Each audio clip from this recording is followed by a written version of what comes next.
Hi there, this is Life Pepper here, the Royal Joe.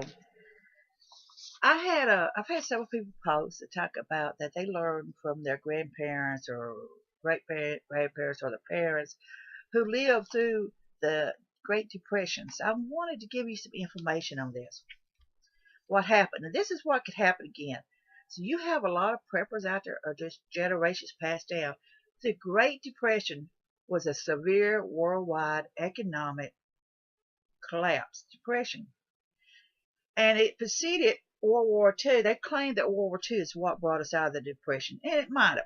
I'm not certain. I wasn't born at that time. And the time of the Great Depression varied across nations, but in most countries it started in 1930 and lasted until the late 1930s or mid 40s. It was the longest, deepest, and most worldwide depression of the 20th century. Wow. Now, it said worldwide GDP fell by 15%. 1929 through 32. In the 21st century, the Great Depression is commonly used as an example for how far the world economics can decline. You know, the Depression originated in the United States. Ain't that sad? When our stocks fell and it collapsed on September 4th, 1929, and it became a worldwide market crash known as Black Tuesday. Now, it had devastating effects in rich countries and poor. Okay, and personal income tax renewed and profits, of course, prices dropped. While nation trade plunged more than 50%, unemployment in the U.S. rose to 25%, and in most countries rose as high as 33%. Wow. Now, all the cities were hit hard, especially those depending on heavy industry, of course. And construction was pretty well halted, and farming communities in rural areas suffered as crop prices fell by promptly 60%. You remember I was telling you in one of my videos, I probably mentioned a couple times, that they pay people not to raise crops because they want to keep the food price at a certain height, a certain profit range. If more people raised it, then the food price would go down. And that's a sad thing too, because you know what? Most people can't even afford a lot of the food that's out there. The prices are going up so much. There's so many people out there living on beans and cornbread, and the idea of eating meat is not an everyday thing for most people. You know, going to one of these restaurants and getting a dollar burger is cheaper for them than going by a pack of hamburger that's going to cost $5 or $6 or $7 for just one person to eat on. I mean, it's just that's what they're looking at, is that they can just go a lot cheaper and just get some cheap burgers and stuff and eat that. Be cheaper than sitting there buying hamburger and bread and mustard and all this other stuff just to try to fix a meal with it, because it's not saving them anything, especially when they're living by themselves. And it's, you know, that's something else. But I'm gonna tell you what, most people assumed that during the depression that people was hungry, but the truth is they most of them survived. I want to tell you that's the difference between then and now. People have gotten so complacent with things. They have gotten spoiled. We have gotten so used to running down to the stores. We've got used to their air conditioner. We've got used to having heat. Back in, they had to get up and build them their fires and the wood stoves or whatever. If they was lucky, they had gas heat. If not, you know, they just had to make do with what they had. Most of them still use wood stoves. A lot of them didn't even have electricity. I mean, and then during the summer months, for them was sitting out on the porch and relaxing in the afternoon. That's why a lot of the older houses has so many windows. It was so the air could circulate through the house. That's why you've seen so many windows in a lot of them. But it talks about things like Crisco was a less expensive option to butter, so they use Crisco instead of butter on a lot of their stuff. Wow, Crisco just don't sound tasting good to me. Does it? But I will tell you what, my mama was telling me one time all they had in the house was lard and biscuits. So they had biscuits with lard, and she said it didn't taste good, but we ate it. We was hungry. You eat what you got to eat. And of course, they was raised up country, so my grandmother went hunting. I'm gonna tell you one time, all she could find hunting was a crow, and she shot it. My mom said the more they chewed on it, the bigger the wad got. And you can cook crow where it can get real tender and stuff. But my grandma had never cooked crow before, so it was a difference. And then it also talked about a Maxwell House Sankey coffee was an option to whole bean coffee. People go to instant coffee. Now, I'm going to tell you, I've done it. I have instant coffee now, especially with just by myself. I want a cup, I just fix a cup of instant coffee. The thing is that it's cheaper than buying the other, and you can still have a cup of coffee instead of having perk your whole pot. And it also says Heinz ketchup was used as a base for the simple tomato soup. And I tell people, I call it ketchup soup. I tell people, you can have ketchup soup. And they go, what do you mean by that? I said, well, that what they used to do, they used to order a bowl of water and some crackers, and they get a bottle of ketchup, and they make them some tomato soup during the Depression. That's what they would eat. Add some spices to it. And then it was talking about Underwood's devil ham substituted fresh luncheon meat.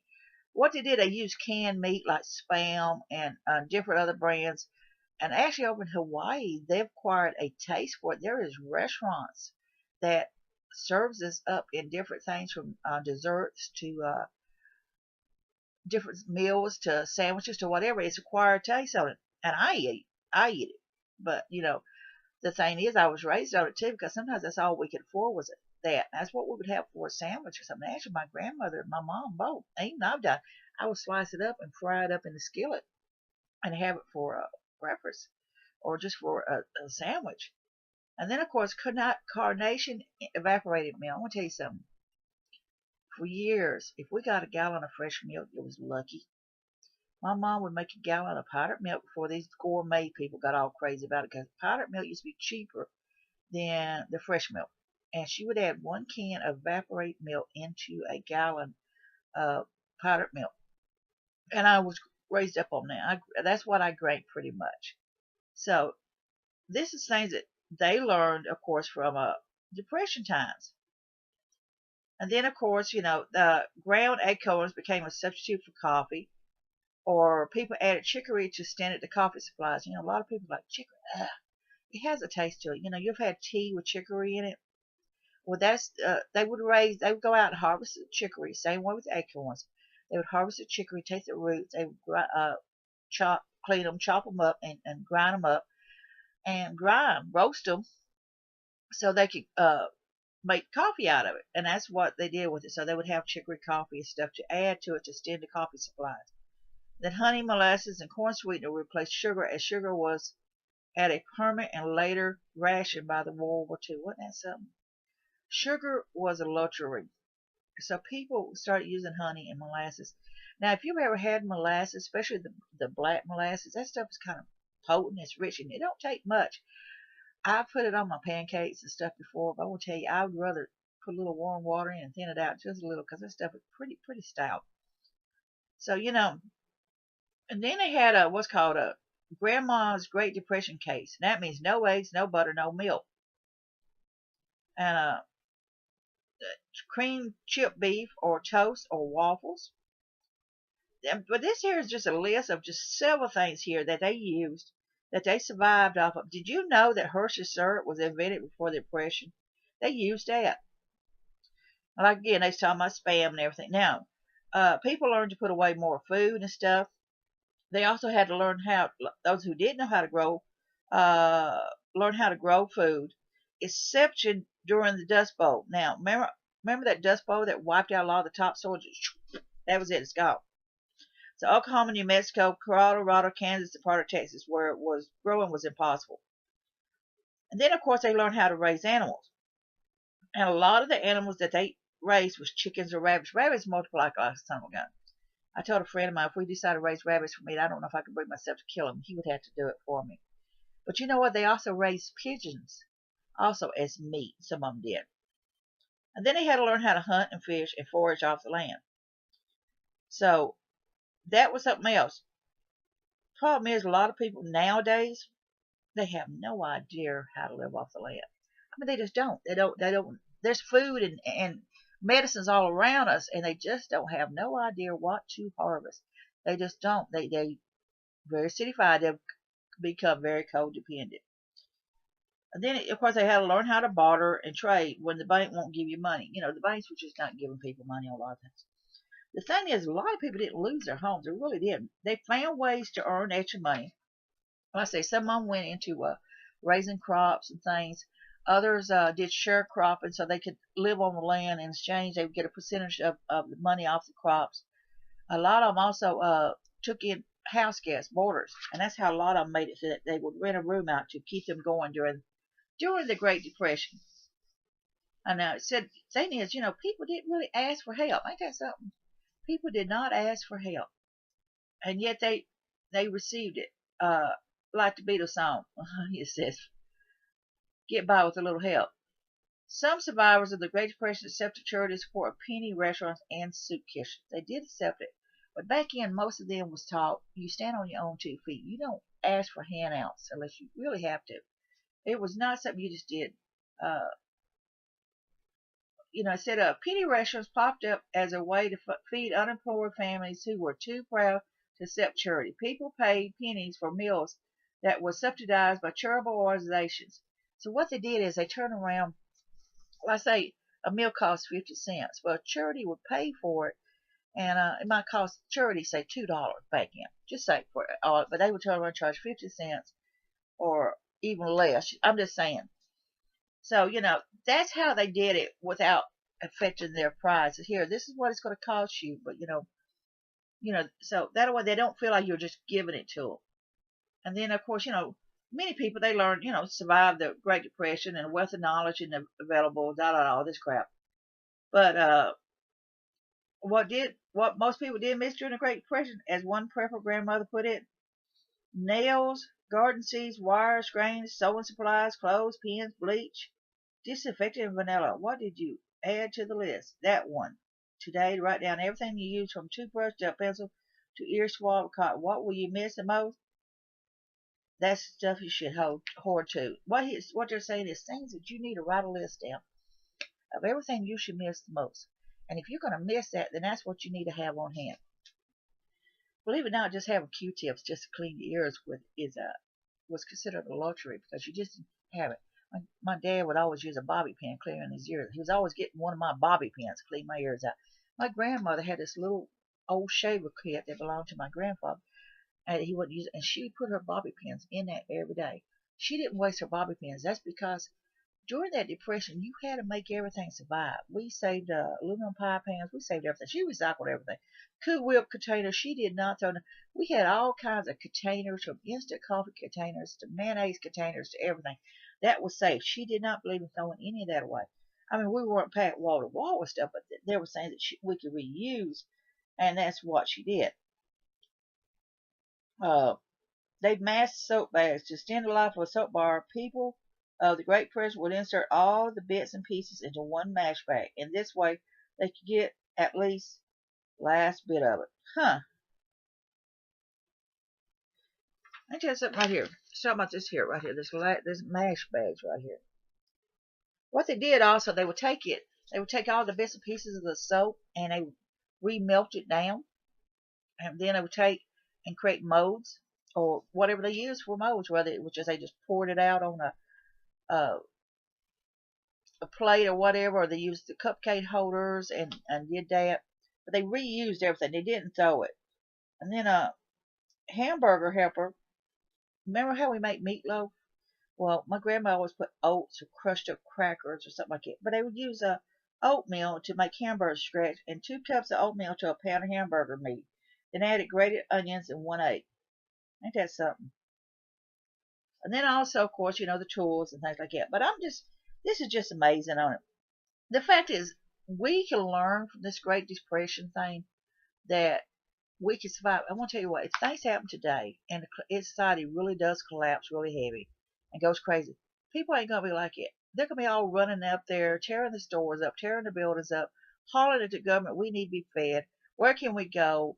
They're going to run to the nearest so-called FEMA account set up to help people in a situation. They're not going to know what to do. A lot of these people, their hands are so soft. They have not even one callus. They don't know what it means to really work. A lot of them has grown so dependent on the government taking care of them for things, or they just have jobs that's not fiscal. You'll be surprised how many people I talk to has no hobbies, no interest, no nothing.